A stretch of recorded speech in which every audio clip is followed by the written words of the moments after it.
Assalamualaikum warahmatullahi wabarakatuh. Saya Muhammad Olive Ramadan dengan NIM 23105121125. Kali ini saya akan mengerjakan tugas pertama mata kuliah filsafat, yaitu tugas membaca. Baik, langsung saja. Bab 2, sejarah singkat sains. Hakikat dan perkembangan sains. Pertama-tama kita perlu menjelaskan apa arti sains. Di kosakata Arab Islam, kata untuk sains adalah ilm, sama dengan yang digunakan untuk pengetahuan. Ilm mencakup segala bentuk pengetahuan, termasuk pengetahuan yang diwahyukan, kitab suci, pengetahuan keagamaan yang dibangun dari kitab suci, hadis Nabi, pendapat ulama, dan seterusnya. Ilm juga mencakup ilmu sosial dan humaniora, misalnya sejarah. Namun kini ketika kata sains digunakan, yang dimaksud biasanya adalah ilmu alam. Upaya kita mengerti alam dan jagat raya, serta penjabaran dan penjelasan mengapa dan bagaimana benda-benda bekerja seperti begini atau begitu. Upaya mengerti cara kerja dunia sekeliling kita sudah ada sejak awal keberadaan manusia. Sejak dahulu kala, berdasarkan apa yang kita ketahui dari lukisan di gua dan di batu, kulit atau tulang hewan, dan bukti lain, manusia selalu kagum dengan gejala alam, terutama kejadian di langit, perubahan fase bulan, meteor, komet, dan lain-lain. Manusia juga memperhatikan keteraturan di alam. Matahari terbit dan terbenam tiap 24 jam, kemudian bulan menjalani siklus selama 1 bulan, bintang dan rasi bintang muncul pada musim tertentu secara terulang, dan lain sebagainya. Selama ribuan tahun manusia telah bertanya-tanya mengenai gejala alam. Jadi bolehkah dikatakan bahwa ilmu alam sudah ada sejak awal keberadaan manusia? Bersama kemajuan pemikiran manusia, kita jadi mengerti bahwa penjelasan atas gejala alam mesti diatur oleh sejumlah kaidah dan tata cara. Orang tidak bisa sekedar menyatakan suatu penjelasan, tidak peduli betapapun berilmu atau berwenang dia. Harus ada bukti dan alasan untuk penjelasan itu. Memang dalam pemahaman terkini mengenai cara sains bergerak maju, orang mesti mengajukan cara untuk menguji dan memastikan pernyataan, cara agar orang lain bisa mengecek kebenaran pernyataan itu. Prinsip itu bernama falsifiabilitas, atau diajukan filsuf sains asal Austria Karl Popper pada 1930-an. Sekarang, sains alam bisa didefinisikan sebagai sekumpulan pengetahuan mengenai dunia yang bermetode ketat, empiris, didasari pengamatan dan percobaan, dan objektif, tidak bergantung kepada siapa yang melakukan percobaan, pengamatan, perhitungan, atau simulasi. Sains juga sudah mengalami perubahan secara beberapa abad terakhir. Sains mengalami revolusi sains dan menjadi modern. Saya akan menjelaskan nanti bagaimana sains modern secara mendasar berbeda dengan sains kuno atau primitif. Contoh, perhatikan bahwa saintis itu kata baru, pertama kali diciptakan William Well pada abad ke-19. Sebelumnya, orang yang meneliti alam dengan cara sains disebut filsuf alam. Maka kita perlu mempelajari perkembangan sains sampai mencapai bentuk modernnya, serta bagaimana dan mengapa sains kadang mendapat penolakan dan sanggahan dari beberapa orang. Satu pertanyaan terkait harus dibahas sebelum saya menyajikan sejarah singkat sains. Apakah sains mengalami kemajuan terus-menerus berangsur-angsur, atau apakah sains melompat-lompat melalui penemuan-penemuan besar yang mengubah kumpulan pengetahuan yang ada? Sejak lama, bahkan sampai pertengahan abad 20, sains dipandang mengalami kemajuan perlahan, selangkah demi selangkah, selapis demi selapis. Namun, Thomas Kuhn, ahli sejarah dan filsafat sains abad ke-20, mengguncang keadaan ketika dalam bukunya The Structure of Scientific Revolution, dia mengajukan pandangan bahwa sains mengalami periode sains normal ketika ada paradigma dominan yang dipakai semua orang untuk bekerja. Tapi kemudian kemunculan dan penumpukan keanehan kadang memaksa perombakan serius paradigma dominan di satu bidang, sehingga terjadi revolusi. Paradigma baru menggantikan paradigma lama. Jadi kita bisa bilang bahwa sains secara umum maju perlahan tapi kadang melompat. Grafik di bawah menggambarkan secara kasar bagaimana saya menjelaskan kemajuan sains menuju kebenaran. Sains kuno abad ketiga sebelum Masehi sampai abad ke-6 Masehi. Para ahli sejarah memberitahu kita bahwa catatan gejala alam dan kegiatan sosial berbagai bangsa di bumi menunjukkan beberapa kecenderungan umum yang menarik.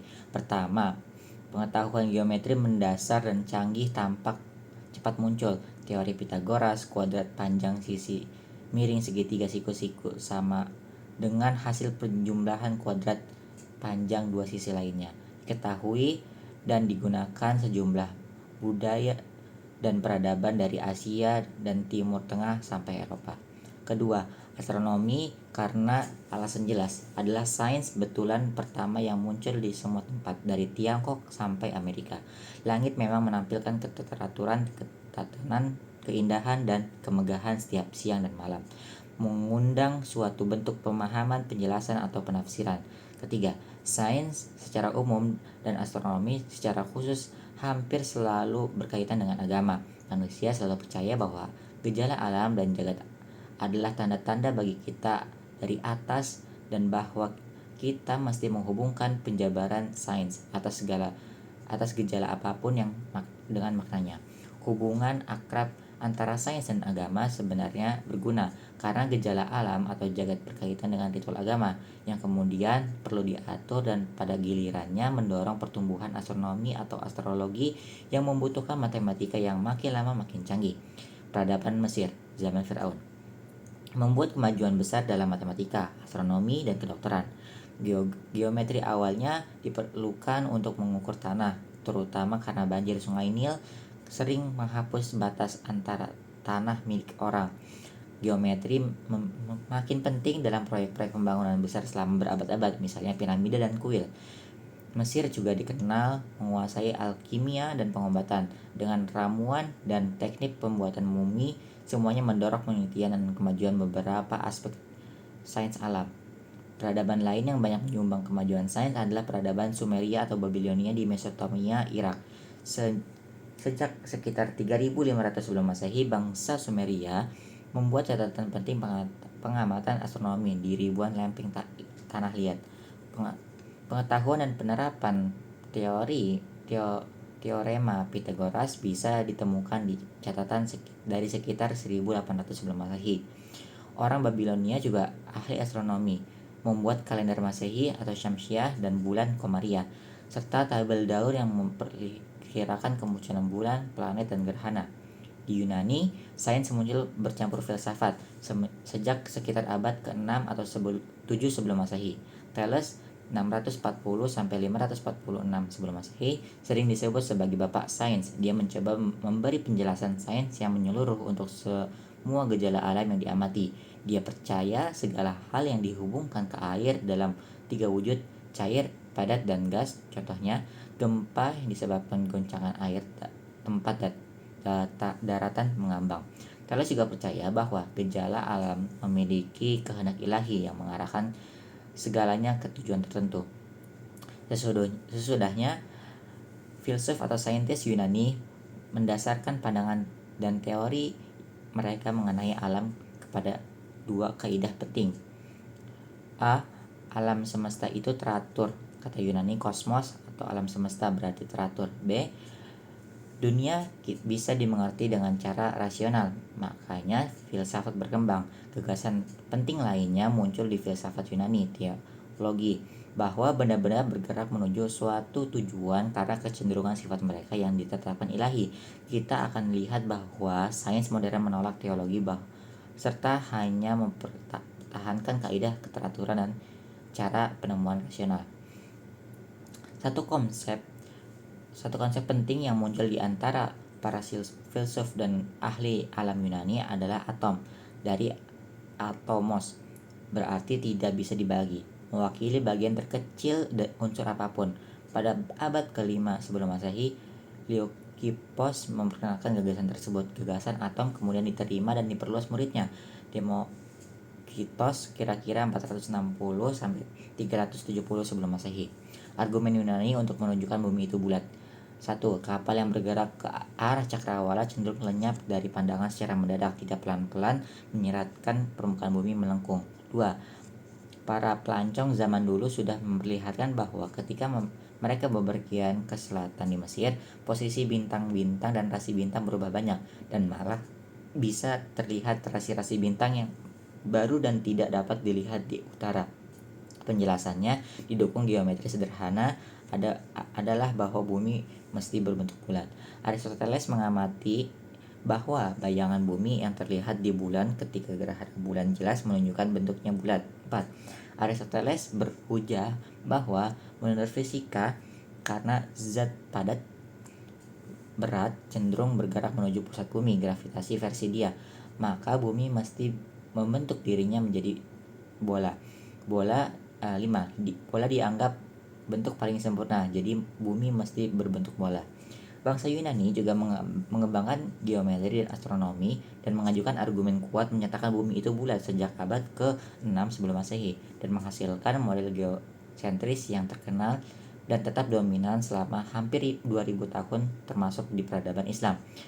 Namun perlu diperhatikan juga bahwa Aristarchos dari Samos ialah orang pertama mengajukan model heliosentris tata surya, menempatkan matahari di tengah, tapi diabaikan hampir semua ahli astronomi sampai abad ke-16.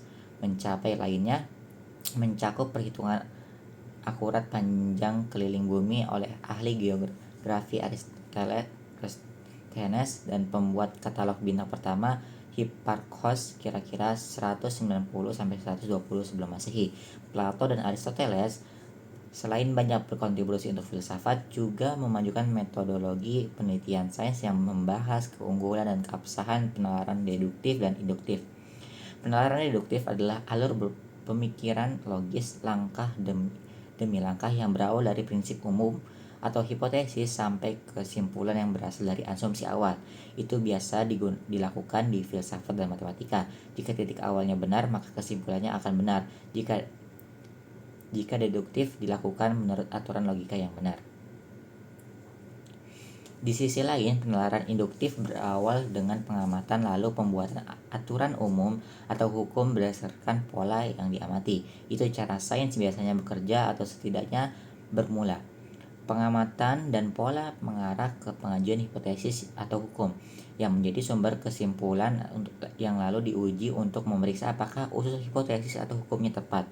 Aristoteles juga memberi banyak sumbangan penting dalam sains, terutama di astronomi, kosmologi, dan biologi, mengajukan teori mengenai langit, juga tentang sebab akibat biologis yang keberagaman hayati. Dia banyak mengamati tumbuhan dan hewan, menggolongkan ratusan jenis hewan dan membedah lusinan hewan. Maka Aristoteles juga merupakan contoh filsuf saintis yang meneliti dan memberi sumbangan ke banyak topik. Di bidang kedokteran, Hippocrates kira-kira 460-370 sebelum Masehi yang dikenal karena sumpah Hippocrates yang sampai sekarang masih diucapkan dokter dan pekerja medis lainnya, mampu menjabarkan banyak penyakit dan kondisi medis. Dokter Yunani terkenal lain Galenos 129 kira-kira 200 Masehi mengembangkan teori mengenai tubuh, cara kerja organ tubuh, dan melakukan sejumlah operasi bedah canggih termasuk di mata dan otak. Di Alexandria, Mesir yang dipengaruhi Yunani, ahli matematika Euclides kira-kira 325 sampai 265 sebelum Masehi yang sering disebut Bapak Geometri, memberi metodologi yang mantap untuk matematika berdasarkan aksioma dan teorema. Aksioma adalah asumsi awal yang dipercaya benar tapi tidak bisa dibuktikan. Teorema adalah pernyataan yang bisa dibuktikan berawal dari aksioma serta menggunakan aturan dan metode logika. Stoicheima atau elemen karya Euclides dianggap salah satu buku terhebat yang pernah ditulis dan masih digunakan hingga sekarang. Juga di Mesir, Archimedes memberi sumbangan penting bagi matematika, tapi lebih dikenal sebagai ahli fisika dengan karyanya mengenai cairan, daya apung, dan statika, kaidah dasar tuas. Tidak banyak yang tahu bahwa peradaban India juga memberi sumbangan besar ke matematika dan sains. Peradaban India punya sejarah panjang. Dari 4000 tahun sebelum Masehi, di lembah Sungai Sindhu, di mana telah ditemukan sisa-sisa bangunan kuno yang konstruksinya menunjukkan pengetahuan matematika dan statika. Sampai abad ke-15 Masehi, ketika Nilakantha Somayaji 1444 sampai 1544, ahli matematika dan astronomi di Kerala membuat model langit yang canggih atau orbit planet sebelum revolusi eliptika Kepler. Sebelumnya, pada abad ke-6 sampai ke-7 Masehi, para saintis India memperkenalkan konsep-konsep matematika penting yang dimanfaatkan para saintis Arab Muslim.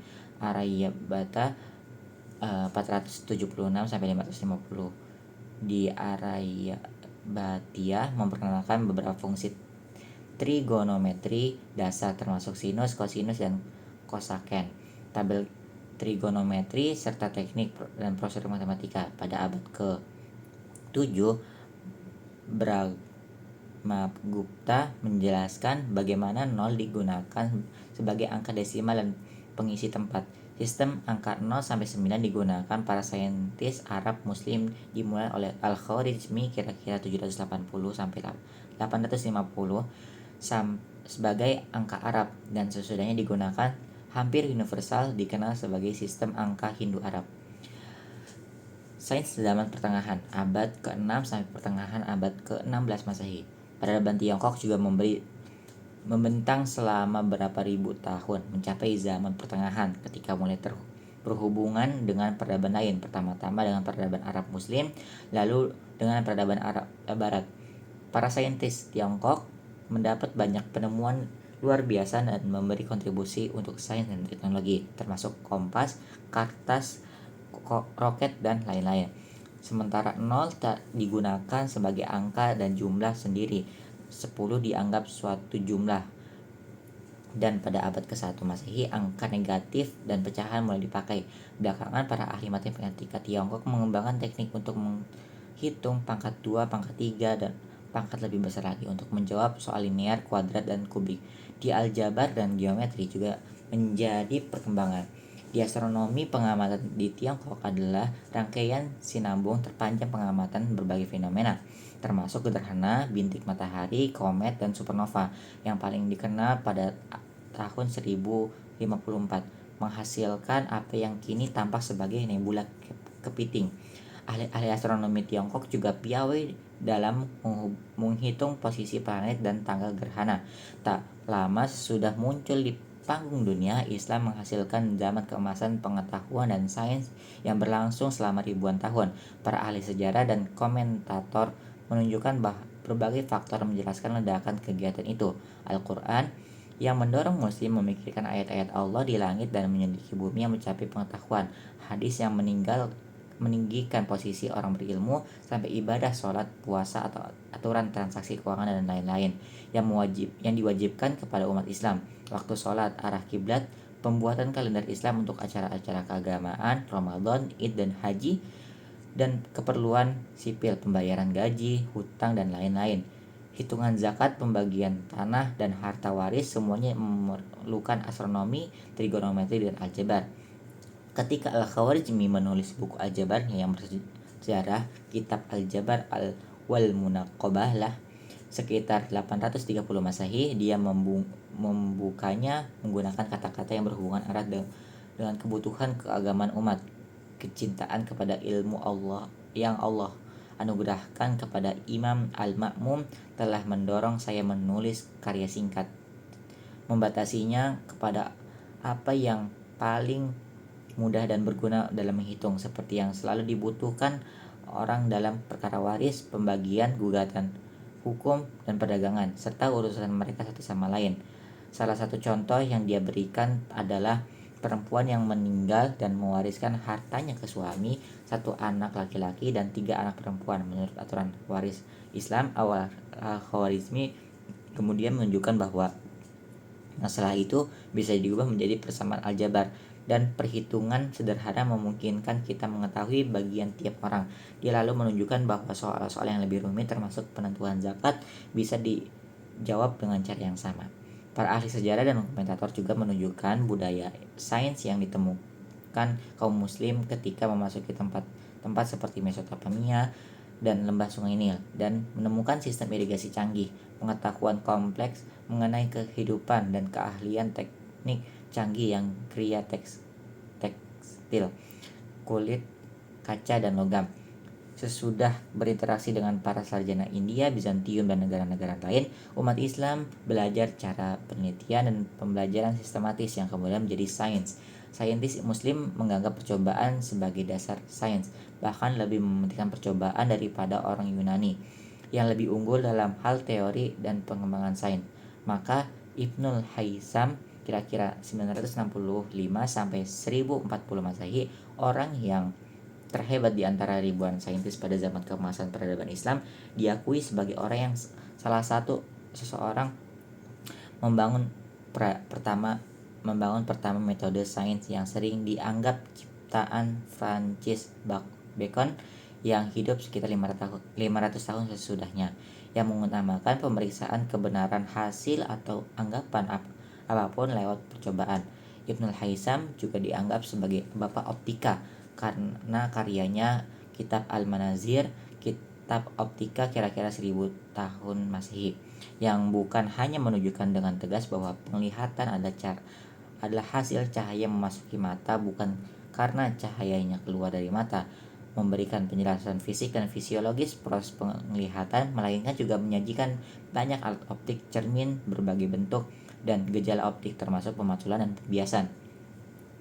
Barangkali di bidang yang paling lama aktif dan zaman keemasan Islam adalah astronomi, seringkali bercampur dengan astrologi. Peradaban Islam mendirikan observatium mengagumkan selama berapa abad, 8 abad, dan di banyak tempat, dari Turki sampai India, termasuk di Maragah sekarang di Iran Barat, di mana salah satu observatium yang berdiri hanya selama 30 tahun menghasilkan sekolah astronomi terbesar zaman itu, dan Samarkand, di mana ada satu alat yang berada di tanah dengan jari-jari sepanjang 40 meter. Ahli-ahli astronomi terkenal di peradaban muslim pada masa itu mencakup Al-Batani, wafat 929, Al-Birru, kemudian Ibnu Yunus, Al-Majiriti, Abdurrahman Sufi, Az-Zarqali, Nasruddin Sutufi,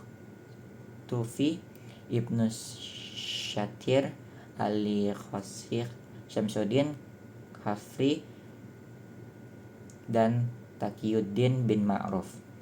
Bidang lain yang banyak mendapat sumbangan sains muslim adalah kedokteran, yang diubah menjadi sains eksperimental oleh orang-orang seperti Ibnu Sina yang serba bisa dan pertama kali melakukan uji klinis. Orang hebat ini juga dianggap penemu sifat menular pada penyakit dan pengembang awal farmakologi klinis.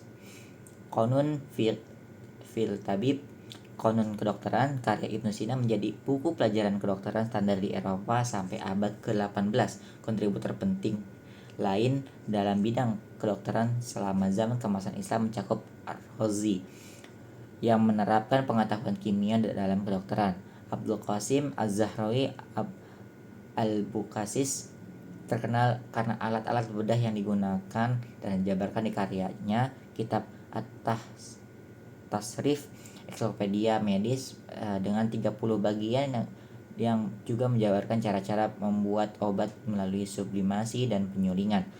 Juga ada Ibnul Baitar, ahli tumbuhan, obat, dan kedokteran dari Andalusia, dengan sumbangan terbesar berupa kitab Al-Jami' al-Mufradat al-Adwiya wal-Aghziyah, kitab obat dan makanan, yang bukan hanya merujuk ke 150 penulis berbahasa Arab sebelumnya dan 20 penulis Yunani, melainkan juga mendaftar 1400 tumbuhan, makanan, dan obat.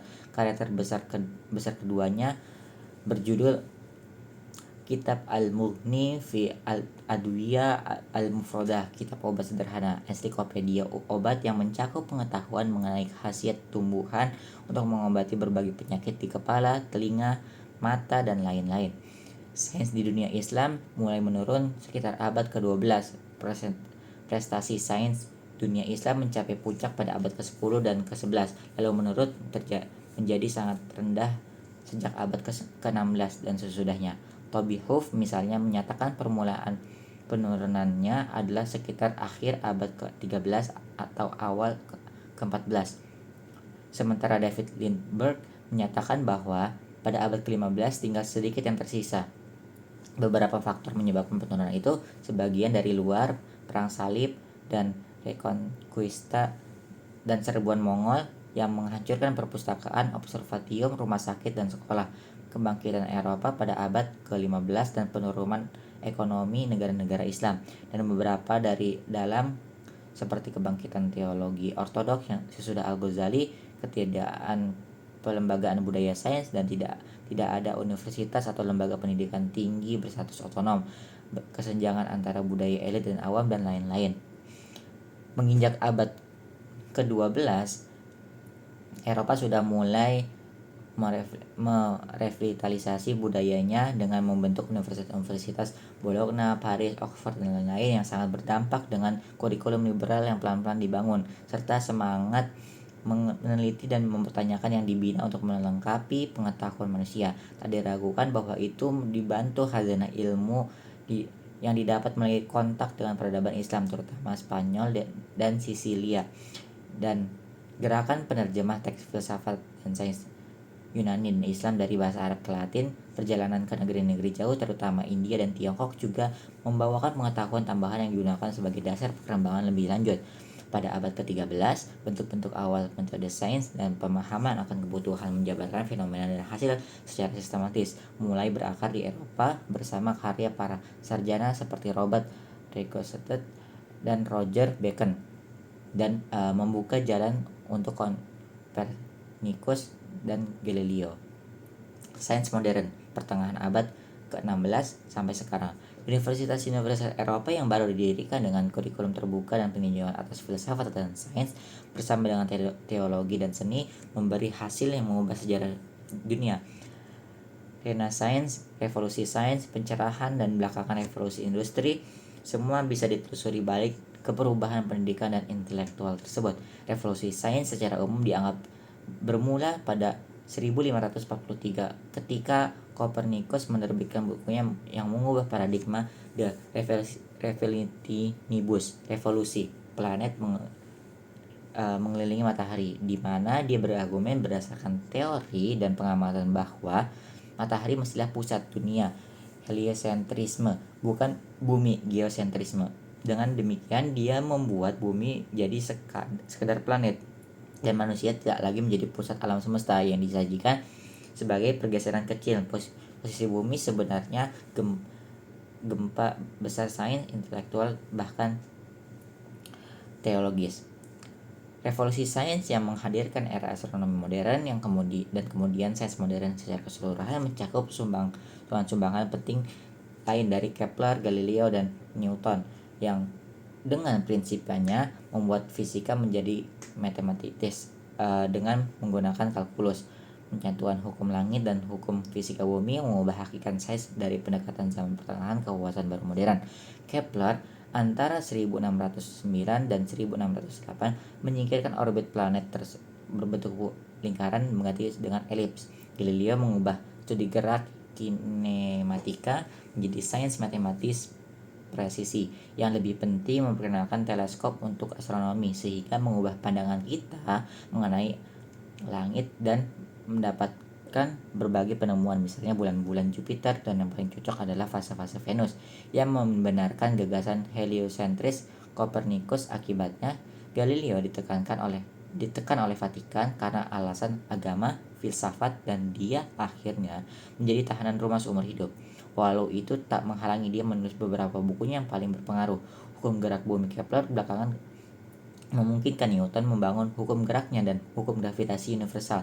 Penemuan bahwa cara bumi menarik bulan sehingga bulan bergerak mengelilingnya, atau mengapa bumi mengelilingi matahari, juga merupakan cara jatuhnya benda di bumi. Kepler juga menciptakan teleskop baru, ya lebih hebat daripada dibuat Galileo berdasarkan desain asli dari Belanda. Ada banyak kontributor penting bagi zaman baru sains dan nalar, antara lain Tycho Brahe, Robert Hooke, Christian Huygens, Gottfried Leibniz, René Descartes sampai abad ke-18. Pada abad ke-17 terjadilah pelembagaan sains dengan pembentukan Akademi Sains, perkumpulan para ahli sains tingkat tertinggi yang menyediakan forum yang untuk membahas gagasan-gagasan baru. Yang pertama dan barangkali paling terkenal adalah Royal Society of London for Improving Natural Knowledge, yang lebih lazim dengan Royal Society, yang didirikan tahun 1660. Di sanalah Newton, Darwin, dan para saintis hebat menjanjikan karya dan berdebat serius. Akademi des Sciences Prancis dibentuk pada 1666, yang lain mengikuti pada abad ke-18 dan ke-19. Akademi Sains dan Sastra Norwegia didirikan pada 1760, Akademi Sains Lisboa, Portugal pada 1779, US National Academy of Sciences pada 1863, dan seterusnya. Pada abad ke-19 juga terjadi profesionalisasi sains, yaitu kemunculan saintis orang yang karir dan hidupnya ditunjukkan untuk riset sains. Kala itu fisika berfokus ke studi listrik magnet dengan penemuan awal Faraday, Ohm, dan lain-lain, dan berpuncak dengan Maxwell mempersatukan kedua fenomena itu dalam teori sebagai elektromagnetisme dalam persamaan-persamaan Maxwell. Revolusi sains yang lebih besar lagi terjadi pada abad ke-19 dengan penemuan teori baru dalam biologi. Nama paling terkenal yang terkait revolusi itu dengan jelas Charles Darwin. Tapi penemuan lain yang didapat oleh Theodore Schwann, Matthias Celidien, Louis Pasteur, dan Robert Koch. Sebelum Darwin, studi biologi hanya berupa taksonomi, penamaan, dan penggolongan di botani dan zoologi. Makhluk hidup, tumbuhan atau hewan diatur oleh sistem spesies, genus, famili, ordo, kelas, dan seterusnya. Ahli ilmu hayat Swedia Carl von Linné memperkenalkan sistem klasifikasi sederhana yang buat dan didasari beberapa ciri utama, tapi sistem itu membutuhkan skema hubungan yang lebih alami dan mendasar. Gagasan evolusi spesies dengan ciri-ciri yang berubah seiring waktu telah dibahas sejak zaman dulu, tapi awalnya hanya ada penjelasan yang kurang jelas mengenai perubahan itu. Misalnya lingkungan menimbulkan perubahan, juga belum jelas apakah benar spesies berubah dan menghasilkan spesies baru. Di Prancis, Lamarck mengusulkan bahwa spesies memang berubah seiring waktu, mengajukan bahwa perubahan lingkungan, kekeringan, atau cuaca dingin menghasilkan perubahan di beberapa spesies agar bisa menyesuaikan diri, dan beberapa perubahan itu bisa cukup radikal untuk menghasilkan spesies baru. Tahun 1831, Darwin memulai perjalanan bersejarah di atas kapal Beagle berkeliling dunia dalam 5 tahun dan membawa dia mengamati banyak makhluk hidup, membuat ratusan lembar catatan mengenai ciri-ciri mereka dan perbedaannya dari tempat ke tempat. Dalam perjalanan itu dia juga menyaksikan efek gempa dan kekuatan alam terhadap berbagai organisme dan lingkungan. Kekayaan informasi itu berikut bacaannya. Sesudah kembali ke Inggris, An Essay on the Principle of Population karya Malthus memungkinkan dia membuat terobosan sejarah. Spesies berevolusi berangsur-angsur akibat perubahan alami, lalu lingkungan menyeleksi dan melestarikan yang paling cocok dengan kondisi alam.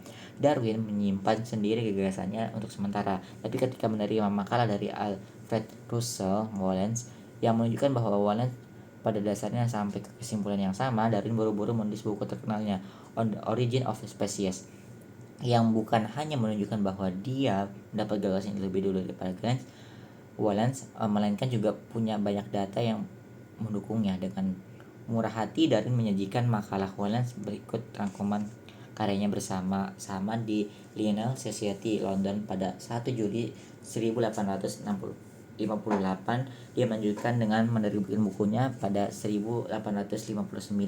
Dua terobosan penting lainnya dalam bidang biologi terjadi pada abad ke-19, perumusan teori sel sebagai suatuan dasar kehidupan dari bakteri sampai organ dalam makhluk hidup oleh Theodor Schwann dan Matthias Selden pada tahun 1838 itu memungkinkan oleh kemajuan mikroskop pada abad ke-19 dan ke-19 serta penurunan teori kuman penyakit oleh Pasteur di Prancis dan Koch di Jerman yang menunjukkan bahwa banyak penyakit disebabkan infeksi bakteri sehingga memungkinkan perkembangan metode pengobatan berdasarkan imunologi. Pada abad ke-20, fisika kembali maju dengan beberapa revolusi mengagumkan. Albert Einstein tampil pada 1905 dengan sejumlah makalah terobosan yang memperkenalkan teori relativitas yang mengubah banyak hal dan ikut serta dalam revolusi kuantum yang Max Planck awali pada 1900. Niels Bohr, Werner Heisenberg, Ernst Schroeder dan lainnya melengkapi teori kuantum yang membuka banyak sekali bidang dengan cara-cara baru, dari fisika atom dan nuklir sampai nanoscience dan bahkan biologi. Einstein melanjutkan guncangannya terhadap fisika pada 1905 dengan karya besar lainnya pada 1915, teori relativitas umum yang menunjukkan kosmologi berkembang dengan dasar teoritis solid, juga astrofisika skala besar, galaksi, kuasar, lubang hitam, serta objek dan gejala lain. Georges Lemaitre, George Gamow dan lain memperkenalkan teori ledakan besar, memungkinkan manusia membangun sejarah besar dari suatu ciptaan sampai sekarang. Berbagai cabang sains bersatu dalam satu adicerita, antara lain fisika zarah dan radiasi selama ledakan besar, relativitas umum selama era pengembangan dan pembentukan galaksi, gravitasi, fisika nuklir dan radiasi selama pembentukan bintang dan planet, termasuk tata surya kita, proses termal dan geologis pada awal keberadaan bumi, kemunculan air, CO2, kehidupan oksigen di tahap berikutnya di planet kita, biologi dan tahap berikutnya dengan evolusi keadaan makhluk hidup kompleks, evolusi tingkat lanjut dan kemunculan hewan lalu manusia. Dan terakhir era budaya, sains, teknologi dan manusia mulai mengerti sejarah jagat dan hayat serta menjelajahi alam semesta. Pada abad ke-21 penjelajahan, penemuan dan lompatan pengetahuan yang lebih besar ketika kita berupaya menemukan planet baru, mengerti awal sejarah dan alam semesta lebih akurat dan rinci, serta menyajikan skala terkecil dunia nano dan biologi, rekayasa genetika dan bidang lainnya. Petualangan besar berlanjut. Bab 3. Apa itu sains modern dan mengapa beberapa pemikir mengkritiknya? Definisi dan ciri sains modern. Dalam tinjauan sejarah singkat sains modern barusan, kita membahas bagaimana dalam beberapa abad terakhir sains mengalami beberapa perkembangan amat penting. Pertama, dasar empiris yang dalamnya gejala-gejala alam diteliti melalui pengamatan dan percobaan secermat mungkin. Kedua, dasar matematis kuat, hukum-hukum fisika diungkapkan sebagai rumus matematika. Ketiga, profesionalisasi dan institusionalisasi kegiatan sains dengan muncul saintis betulan di berbagai tempat, universitas yang mengajar sesuai kurikulum, dan akademi sains yang memberi forum untuk penemuan dan mengajukan gagasan untuk dibagi dan dibahas. Terakhir, kemunculan filsafat sains yang berupaya memberi dasar kuat bagi sains dan metodologinya, serta memisahkan dari pseudo-sains dan non-sains. Dengan revolusi Kopernikus, Kepler, Galileo, Newton sejak abad ke-17, kita bisa berbicara mengenai astronomi modern. Selain itu, sejak abad ke-19 dengan revolusi yang dibuat Darwin, Maxwell, Einstein, Heisenberg, Schroeder, Lemaitre, dan Hubble, kita dapat berbicara mengenai sains modern, biologi modern, fisika modern, kosmologi modern, dan lain-lain. Ciri-ciri sains modern yang tadi disebut kita itu perlu dimengerti karena beberapa alasan. Seperti disebutkan tadi, kita perlu membedakan apa yang benar-benar topik dan penelitian sains dengan pseudoscience, misal astrologi. B. Mengerti hakikat. Sains modern akan memungkinkan kita membangun hubungan rasional, masuk akal, dan bisa diterima antara sains dan agama atau Islam. Sains modern biasanya bisa didefinisikan sebagai suatu cara memperoleh pengetahuan yang terorganisasi, sistematis, dan disiplin berdasarkan percobaan dan empiris yang memberikan hasil yang bisa diulang dan diterapkan secara universal. Lintas budaya. Definisi itu punya keunggulan yaitu mengutamakan ciri objektivitas, bisa diulang, universal, dan bisa diuji percobaan empirisme. Definisi itu juga merujuk secara tak langsung ke proses sains, metode sains yang dan melibatkan kriteria falsifiabilitas. Karl Popper bisa diuji, yang menyatakan penjelasan apapun yang tak bisa dicek benar salahnya sebagai non-scientific. Itu penting karena memungkinkan pembedaan antara sains dan bidang utama pengetahuan atau kegiatan manusia lain seperti seni, filsafat, agama, dan lain sebagainya. Namun definisi itu tak hanya menyebut setidaknya secara eksplisit apa yang menurut saya merupakan ciri dasar sains modern, yaitu kaidah naturalisme metodologis. Kaidah itu menyatakan bahwa sains hanya memperbolehkan penjelasan gejala alam yang melibatkan sebab alami dan mengesampingkan semua penjelasan supranatural, baik itu arwah, malaikat, setan, atau Tuhan itu sendiri. Perlu ditegaskan bahwa sains modern tak menolak konsep Tuhan atau kepercayaan siapapun terhadap Tuhan atau sosok supranatural lain. Sains modern hanya menyatakan bahwa penjelasan saintifik atas gejala alam harus berdasarkan sebab alami. Itu sekedar sikap pragmatis, netral, dan konstruktif. Pertama, para saintis memperhatikan bahwa kita mendapat kemajuan lebih besar ketika memperhatikan penjelasan alami atas gejala alam, dari kilat dan gempa sampai epilepsi, skizofrenia, dibanding kalau menganggap gejala alam disebabkan Tuhan atau iblis. Kedua, dengan begitu beragamnya kebudayaan di dunia, hal-hal yang bisa kita semua sepakati terbatas di fakta-fakta alam yang kita semua amati dengan cara yang sama. Jika kita mengakui asumsi atau penjelasan non-sains lain, maka tiap orang punya kepercayaan budaya sendiri dan penjelasan untuk gejala ini dan itu. Kerangka sains modern telah memberi tantangan bagi setidaknya beberapa konsep Islam mengenai dunia dan alam. Karena seorang muslim sering mengklaim dan bersikeras bahwa Tuhan bertindak secara fisik dan langsung di dunia dalam hal mukjizat maupun kejadian hal-hal kecil sehari-hari di skala besar, gempa, banjir, atau skala kecil individual pribadi, khususnya menanggapi doa. Namun perlu diingat juga bahwa permasalahan itu sudah diangkat dan diperdebatkan para ahli teologi Islam pada masa lalu dengan pembahasan penyebab sekunder.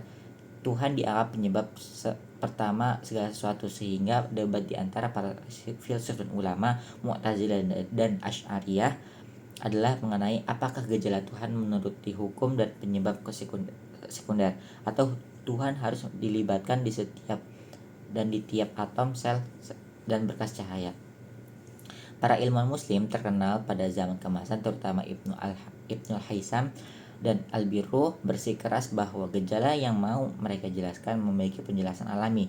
Kaum Mu'tazilah diwakili ulama besar Qadhi Abdul Al-Jabbar bin Ahmad menganut pandangan bahwa Tuhan bekerja menurut hukum rasional. Namun kaum Asy'ariyah sampai sekarang menjadi aliran teologi dominan di dunia Islam, bersikeras bahwa Tuhan menguasai semua proses besar maupun kecil dan bertindak setiap saat.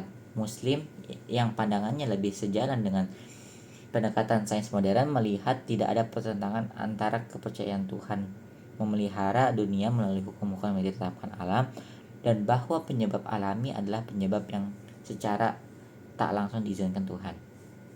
Metode sains. Kita sering menjabarkan metode sains dasar sebagai rangkaian prosedur sederhana. 1. Pengamatan atas suatu gejala. 2. Perumusan hipotesis dan untuk menjelaskannya. 3. Membuat prediksi berdasarkan hipotesis untuk mengujinya. 4. Pengujian hipotesis dengan melakukan percobaan atau pengamatan. 5. Membuktikan proses hipotesis tertolak atau tidak tertolak, kemudian kembali lagi ke awal. Perumusan metode sains standar sering dikaitkan dengan Francis Bacon, bukan karena dia benar-benar orang yang pertama menerapkannya, melainkan karena dia tampaknya orang pertama yang menjabarkan dengan jelas. Kita tahu bahwa para saintis sebelumnya, terutama Ibn Haytham, telah menggunakan pendekatan empiris dan eksperimental. Faktanya, beberapa filsuf sains terutama Paul Feyerabend dan Imre Lakatos memperdebatkan mengenai apakah sains punya metode yang dapat didefinisikan dengan jelas. Dan lebih penting lagi, apakah sains dapat disebut objektif? Relevansi pertanyaan itu jelas kalau kita mempertimbangkan bahwa saintis adalah manusia, sehingga bisa keliru dan memiliki prasangka tersembunyi. Namun dalam praktik, sains mengikuti metode sains secara umum karena dua alasan. 1. Jelas ada tumpang tindih antara beberapa langkah metode sains, contoh hipotesis dan pengujian saling terkait dan saling mempengaruhi. 2. Saintis bisa mendapat hipotesis dari sumber apapun, bahkan dari mimpi, tidak mesti dari kegiatan empiris langsung. Hipotesis, fakta, hukum, model, dan teori sains. Untuk mengerti apa kata sains, ada gunanya membedakan antara beberapa istilah dasar sebagai berikut: fakta, hukum, hipotesis, model, dan teori. Berikut saya akan mencoba mendefinisikan tiap istilah sederhana dan sejelas mungkin. Fakta sains bisa didefinisikan sebagai suatu pengamatan objektif yang bisa dicek benar salahnya. Objektif berarti tak tergantung pengamat. Siapapun yang melakukan pengamatan dalam kondisi sama akan mendapatkan hasil yang sama. Ada banyak contoh fakta sains sekarang. Dari yang paling terkenal, bumi itu bulat, berputar di sumbunya, rotasi, dan mengelilingi matahari, tak peduli apa kata kaum bumi datar dan menolak sistem tata surya heliosentris lainnya. Sampai yang masih saja diperdebatkan, bumi berumur 4,5 miliar tahun dan tak ada bukti evolusi biologis yang bisa diamati di peninggalan geologis dan paleontologis bumi. Banyak yang menyatakan itu sudah berstatus fakta. Hukum sains merupakan perumusan seringkali matematis suatu hubungan sebab akibat antara besar-besaran fisika dan yang telah ditentukan selalu berlaku. Contoh, hukum pertama Newton: tanpa adanya gaya, suatu benda akan tetap diam dan bergerak teratur tergantung keadaan geraknya sekarang. Contoh hukum sains penting lain bisa dilihat di halaman mendatang. Hipotesis adalah dugaan yang dirumuskan saintis sebagai kemungkinan penjelasan suatu hasil pengamatan atau gejala. Contoh, langit berwarna biru karena memantulkan warna air di bumi. Itu bukan hanya hipotesis yang masuk akal, melainkan juga sah secara sains karena mengajukan penjelasan untuk suatu gejala yang diamati. Langit berwarna biru dan bisa difalsifikasi, yaitu diuji benar atau salahnya dengan mengamati langit dari gurun atau tempat lain yang tak ada airnya. Bisa dilihat dari contoh itu bahwa hipotesis tak selalu benar, malah hipotesis keliru telah dirumuskan lebih sering daripada hipotesis tepat. Model adalah versi sederhana suatu sistem fisik dan proses-prosesnya sebagaimana dibayangkan saintis, yang cukup sederhana untuk dipelajari, tapi tidak terlalu sederhana sehingga tidak lagi menggambar kenyataan. Contoh, atom aslinya digambarkan sebagai inti kecil berbentuk bola yang dikelilingi elektron mengorbit seperti planet. Tak lama kemudian disadari bahwa model planet seperti itu tidak menggambarkan atom dengan tepat, karena elektron dan semua muatan listrik yang mengalami percepatan akan mengalami radiasi juga, sehingga kecepatan kehilangan energi dan jatuh ke inti. Model awan kuantum kemudian diajukan untuk mengganti model planet. Teori sains dihasilkan ketika para saintis menyintesis sekumpulan bukti dan pengamatan atas gejala tertentu dengan hubungan dengan hukum yang sudah didapati benar dan hubungan matematis di antaranya. Kadang suatu teori bisa diringkas dalam satu atau dua beberapa pernyataan atau persamaan. Kadang teori berupa kumpulan hukum dan fakta hasil pengamatan yang lebih kompleks. Contohnya antara lain teori gravitasi Newton, 2. Teori relativitas Einstein, teori kuantum dan zarah, persamaan elektromagnetis Maxwell, teori tektonik plate, teori evolusi, dan beberapa lainnya. Saya suka menggunakan analogi sederhana untuk menggambarkan konsep fakta, hukum, teori dengan rumah. Rumah dibangun dengan batu bata, itu fakta, yang diletakkan oleh logika dan matematika. Tiang-tiangnya adalah hukum yang menghubungkan fakta. Keseluruhan bangunan dengan atap, jendela, pintu, balkon, dan bagian-bagian lainnya mewakili teori. Sains adalah fakta-fakta sebagaimana rumah dibangun dari batu-batu. Sains juga dibangun dari fakta, namun setumpuk batu bukanlah rumah, dan sekumpulan fakta belum tentu menjadi sains. Henry Poincare. Beberapa hukum sains paling penting biasanya diketahui orang lain. Hukum gravitasi universal Newton. Sekitar 350 tahun yang lalu, Isaac Newton mengajukan gagasan yang kala itu revolusioner, bahwa sembarang dua benda sebesar berjarak sejauh apapun keduanya di bumi maupun di alam semesta maka disebut hukum universal, saling tarik menarik dengan gaya gravitasi yang besarnya suatu rumus sederhana yang dipelajari sekolah. F sama dengan G kali M1 kali M2 per D2. F adalah gaya, G konstanta universal, sama dengan 6,67 kali 10 pangkat min 11 nm kuadrat kilogram. M1 dan M2 masing-masing benda, dan D adalah jarak antara pusat kedua benda. Gaya yang sama berlaku bagi dua planet tanpa peduli sebesar atau sekecil apa keduanya. Rumus yang sama juga digunakan kini untuk menjabarkan sebagian besar orbit planet dan bulan, juga satelit yang ditetapkan di sekeliling bumi. Rumus itu juga memungkinkan kita mengetahui masa benda, bintang atau planet jika kita bisa mengukur parameter orbital, jarak, dan periode benda yang mengelilinginya. Newton juga memberi kita 3 hukum terkenal. Hukum-hukum gerak Newton yang bergerak, hukum gravitasinya memberi bagian penting fisika klasik, terutama mekanika seperti banyak hukum sains. Hukum-hukum gerak Newton indah karena sederhana. Yang pertama saya sudah sebutkan, yang kedua menghubungkan gaya yang diterapkan terhadap objek massa M dengan kecepatan disesuaikan gaya itu, F sama dengan ma. Yang ketiga diketahui sebagian besar orang untuk setiap aksi terhadap objek X ada reaksi setara dan berlawanan dari X terhadap objek Y yang menerapkan gaya X. Sekali lagi, tidak melihat besar kecilnya tiap objek. Dengan kata lain, tiap objek yang dikenal gaya akan membalas dengan gaya setara. Set hukum penting lainnya adalah 3 hukum termodinamika yang membentuk dasar studi cara kerja energi dan panas dalam sistem, misalnya mesin, bagian dalam bintang, dan lain-lain. 3 hukum itu dinyatakan sebagai berikut. 1. Konservasi energi untuk sistem di mana panas berperan penting. Kecuali sistem tertutup sempurna terisolasi dari alam semesta, sebagian panas akan lepas ke dunia luar.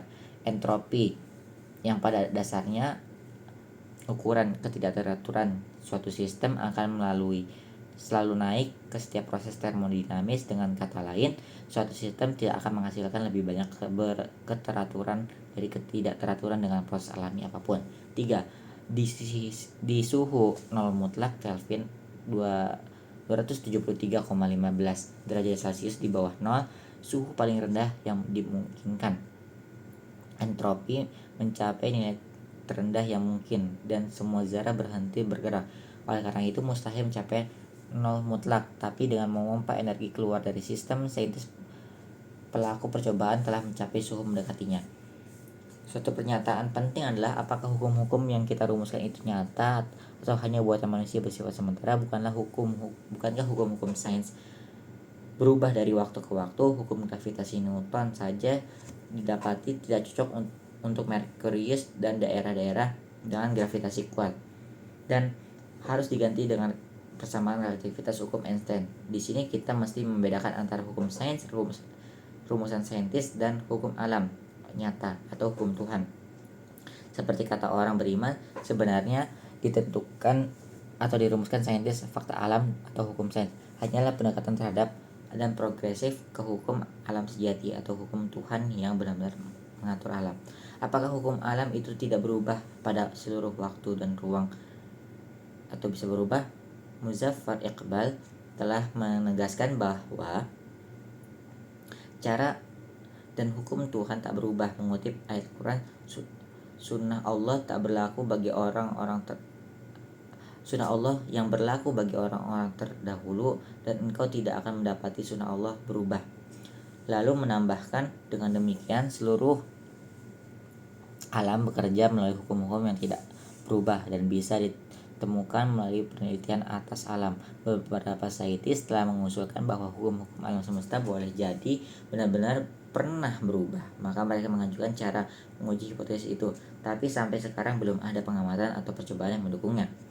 Pembuatan model dan hukum dalam praktik.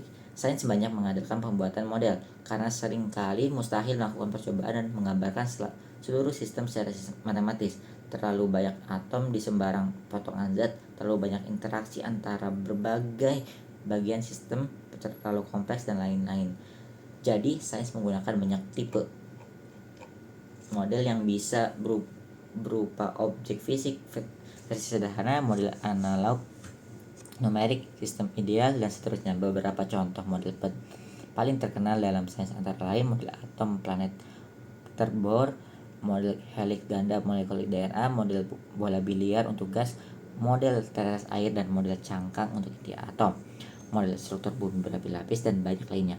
Bagaimana cara model bekerja? Pertama, model pada hakikatnya adalah versi sederhana sistem sesungguhnya yang mempertahankan aspek mendasar dan mengesampingkan bagian-bagian tak penting. Penyederhanaan atau idealisasi masalah ini dipelopori oleh Galileo. Benda menjadi titik bermassa, permukaan menjadi bebas bergerak, dan lain-lain. Dan sesudahnya diformalkan. Perhatian harus diberikan ke resiko penyederhanaan berlebihan atau penghapusan satu aspek penting masalah.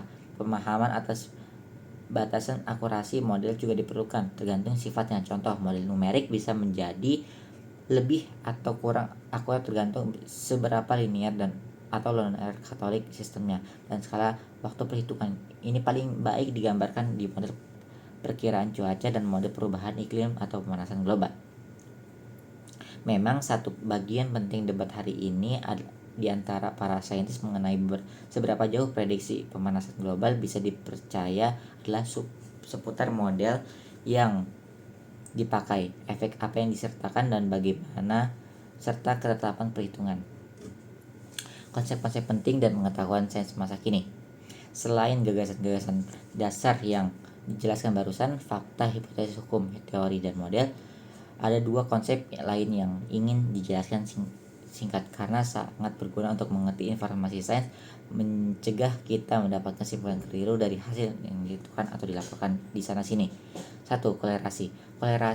Korelasi adalah hubungan antara dua besaran atau lebih. Korelasi bisa positif ketika dua faktor naik atau turun bersama-sama, atau negatif ketika dua faktor berubah secara berlawanan. Contoh, nilai yang didapat murid meningkat seiring kehadiran kelas. Korelasi positif.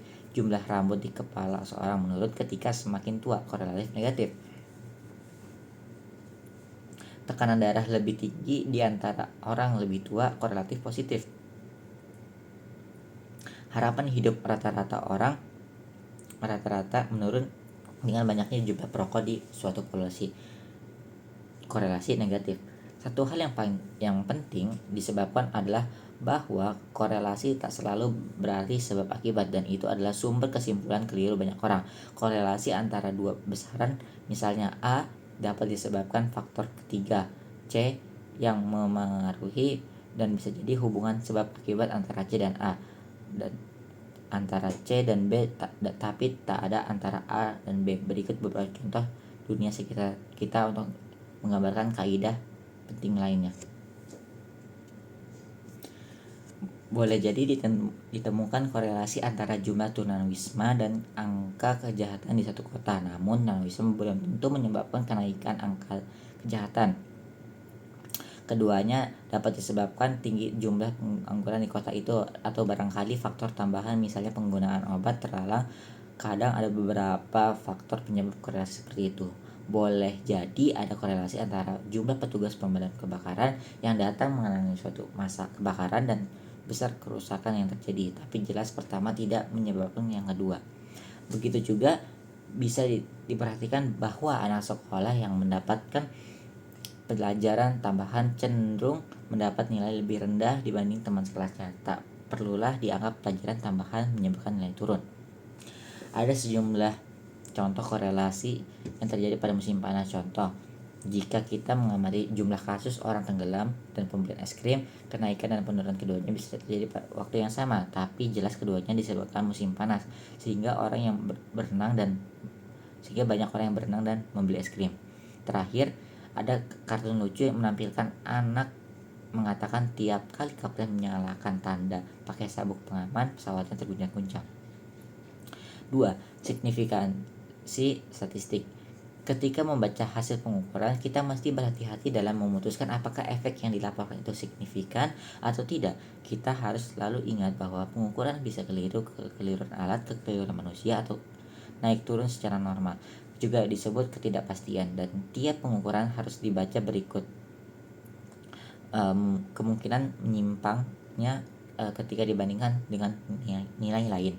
Contoh, jika suatu pengukuran baru menunjukkan nilai A sama dengan 4,7 sementara pengukuran sebelumnya mendapatkan 5,2, kita jangan langsung menyatakan ada perbedaan signifikan sekitar 10% ke atas, karena bisa jadi ada ketidakkonsistenan di kedua hasil yang tergantung pada kesalahan dan ketidakpastian di dua nilai. Jika keduanya mempunyai ketidakpastian 0,3, maka keduanya masih konsisten karena 4,7 tambah 0,3 masih masuk kisaran nilai satunya. 5,2 kurang 0,3 sampai 5,2 tambah 0,3. Jika nilai kesalahannya hanya 0,2, maka perbedaan antara kedua pengukuran itu memang signifikan, dan kita bisa menyatakan ada ketidakkonsistenan dan perubahan signifikan nilai besaran itu sampai batas tertentu. Saya bilang sampai batas tertentu karena sudah begitupun nilai statistik memberitahu kita bahwa ada peluang sekitar 5% bahwa walau nilai keduanya pengukuran 4,7 sampai 0,2 sampai 4,7 tambah 0,2 dan 5,3 sampai 0,2 sampai 5,3 tambah 0,2 tak saling tumpang tindih, keduanya memang tumpang tindih jika ketidakpastiannya 2 kali lipat. Perhatikan bahwa peluang ini terjadi ketika 5% tidak sama sekali. Kita bisa melihat dari gambaran itu bahwa pengukuran dan hasil tampak memiliki kesimpulan tertentu meski pemeriksa menggunakan statistik untuk memastikan signifikansinya. Kritik modern terhadap sains. Sains selalu dikritik karena alasan objektif, metodologi, maupun lainnya ideologi. Baru-baru ini muncul kritik-kritik baru termasuk dari agama fundamentalis dan kritik pasca modern. Keduanya menyatakan bahwa sains seperti banyak upaya manusia lain adalah konstruksi yang tidak kurang subjektif atau ideologis dibanding bidang lain. Kritik lain, misalnya kritik feminis, menyatakan bahwa upaya sains itu mengandung bias sosial dan budaya, mengutamakan saintis barat laki-laki dan yang mendapat berbagai kelebihan, dan beberapa kesimpulannya barangkali berbeda jika yang membuatnya adalah perempuan atau bukan orang barat. Pandangan itu boleh jadi tampak mengejutkan atau bahkan menggelikan, tapi ada orang yang serius menyatakan demikian, terutama di bidang ilmu sosial. Jika ada kritik Islam terhadap sains modern yang harus kita bahas nanti. Namun para pembela sains berdalih bahwa keberhasilan besar sains selama beberapa abad belakangan banyak sekali prediksi yang terbukti, penerapan yang mengubah kehidupan dan masyarakat dan lain-lain. Bisa bicara banyak. Memang benar bahwa penajaman metodologi dan barangkali pemberesan sosiologi upaya sains yang dapat bermanfaat di bidang tertentu, namun tidak ada dasarnya mengkritik berlebihan atau meremehkan nilai sains. Penilaian objektif dan perspektif bisa mengarahkan kita untuk mengakui dan menyoroti beberapa perdebatan penting mengenai sains modern dengan cara suatu perkara yang didebatkan adalah reduksionisme, suatu kaedah metodologi umum di mana peneliti atas suatu objek atau benda dianggap paling baik dilakukan dengan memecahnya menjadi berbagai bagian, memahami dan menganalisis setiap bagian dan hubungannya ke bagian lain, kemudian menyusun ulang benda atau subjeknya. Cara itu sangat ampuh di banyak bidang, terutama fisika dan kimia, sampai batas tertentu di biologi. Contohnya dengan memungkinkan reduksi mekanisme sel ke interaksi kimia antara bagian-bagiannya. Namun proses reduksionis menjadi makin kurang jelas apabila kompleksitas makin tinggi. Walaupun para reduksionis kakus ingin terus menerapkan kaidah itu, psikologi disajikan sebagai setidaknya pada prinsipnya hasil biologi. Kesadaran hanya berwujud kompleks proses-proses di otak dan seterusnya. Sikap serba hanya itu sering dipandang sebagai penerapan agenda ideologis materialis. Jika segalanya bisa direduksi menjadi atom dan interaksi belaka, maka kita tak perlu menyebut-nyebut akal budi apalagi jiwa. Itu telah membuat filsuf kontemporer seperti Francis Watt bersikeras membedakan antara reduksionisme metodologis dan reduksionisme metodologis. Kenyataannya, saintis tahu bahwa banyak gejala yang tidak bisa dikenali pendekatan reduksionis, seperti banyak fenomena emergen di tingkat kompleksitas lebih tinggi, muncul gejala baru yang tidak bisa di tingkat rendah, telah diamati dan diteliti. Di bidang perdebatan lainnya adalah upaya sains menempati ruangan penelitian seluas mungkin tanpa batas, termasuk terhadap kehidupan dan masyarakat manusia. Biasanya itu diberi label saintisme, istilah untuk berkonotasi buruk.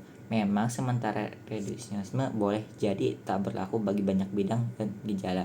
Itu bukan berarti bahkan sesuatu seperti kesadaran tak dapat dijelaskan sepenuhnya oleh sains cepat atau lambat. Namun ketika kita memasuki ranah perilaku dan upaya manusia, termasuk gejala fisiologis seperti cinta, spiritualitas, atau gejala sosial seperti agama, persoalan relevansi dan kemampuan sains menjadi perdebatan.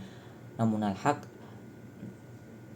menjelaskan kecenderungan saintisme dengan kesukaan masyarakat manusia mengeluhkan saintis, sehingga menyiratkan bahwa saintis memiliki pemahaman lebih mendalam atas dunia sehingga harus dipercaya di segala bidang. Pandangan para pemikir Islam mengenai sains modern dan metodologinya. Kritikus sains modern paling terkenal di kalangan muslim tak diragukan lagi ialah Syed Hussein Nasr, salah satu filsuf muslim paling penting dalam 50 tahun terakhir, yang telah menulis lusinan buku, ratusan artikel, dan mendapat berbagai penghargaan. Keberatan utamanya adalah karena sains modern telah menggunakan pendekatan naturalistik, tidak melibatkan segala pihak supranatural dan spiritual, sehingga menyangkal kaitan dengan ilahi dan yang dia anggap penting. Keberatan penting umum Nasr lainnya adalah bahwa sains modern telah memecah belah dan merendahkan manusia serta merusak alam yang dianggap sakral dalam Islam. Terakhir, Nasr menolak beberapa pendekatan utama sains modern. Baik, sekian. Terima kasih. Assalamualaikum warahmatullahi wabarakatuh.